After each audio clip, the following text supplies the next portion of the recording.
we are in another land biome. Can you guess which biome it is?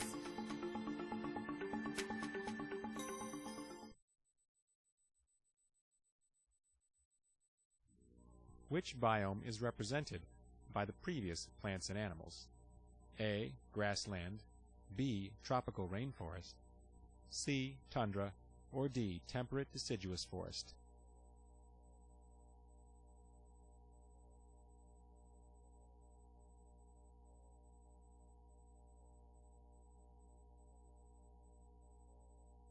That's right.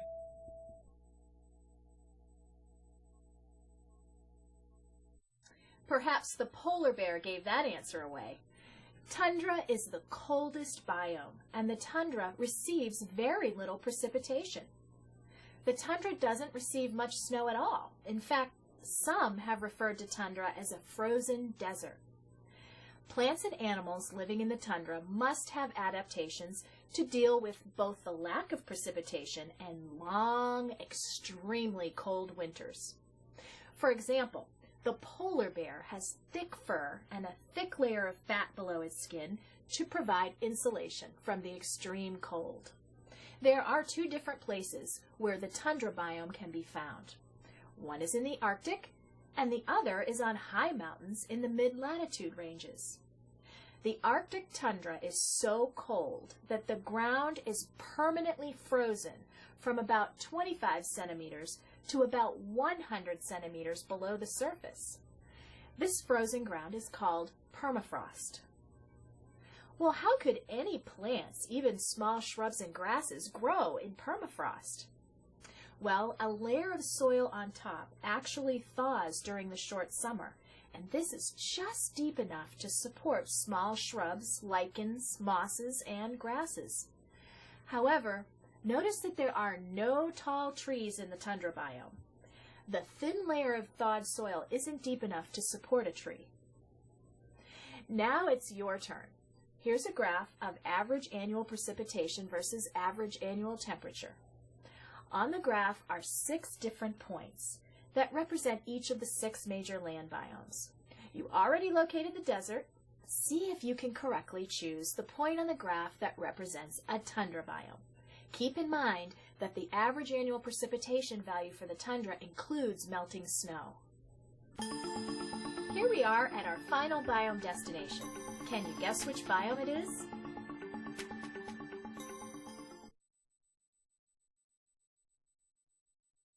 Which biome is represented by the previous plants and animals? A. Grassland, B. Tropical rainforest, C. Taiga, or D. Temperate deciduous forest?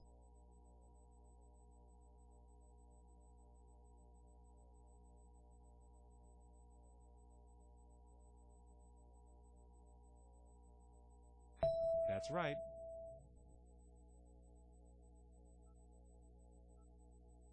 Tropical rainforests cover less than 6% of Earth's land, but half of all the plant and animal species in the world are found there. Tropical rainforests are located near the equator, so the warm temperatures do not vary much throughout the year, and the sunlight is pretty constant. As you can imagine, tropical rainforests receive a lot of rain, over 200 centimeters each year.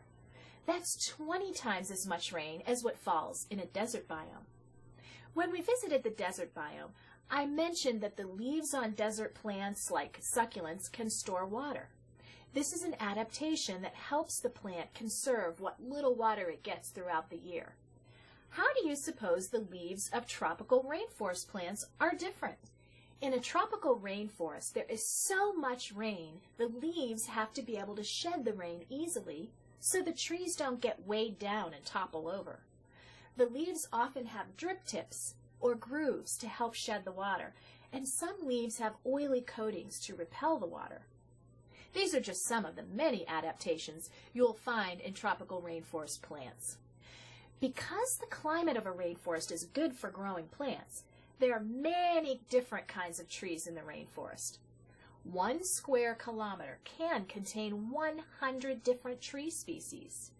Here's the graph again. Where's the tropical rainforest?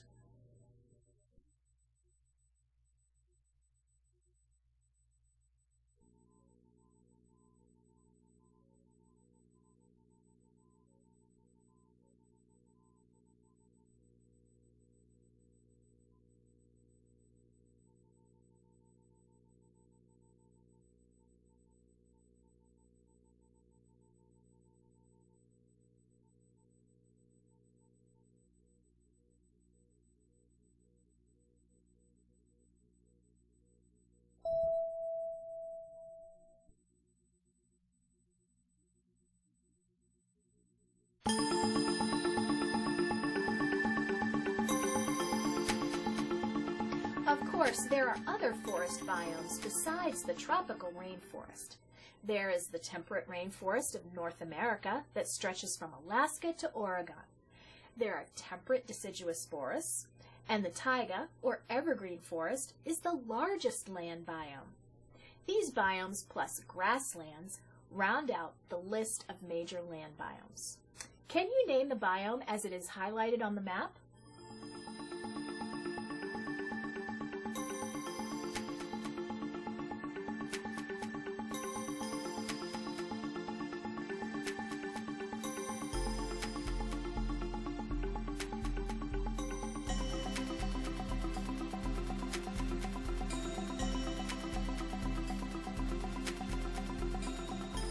Thank you for joining me on this trip through Earth's biomes.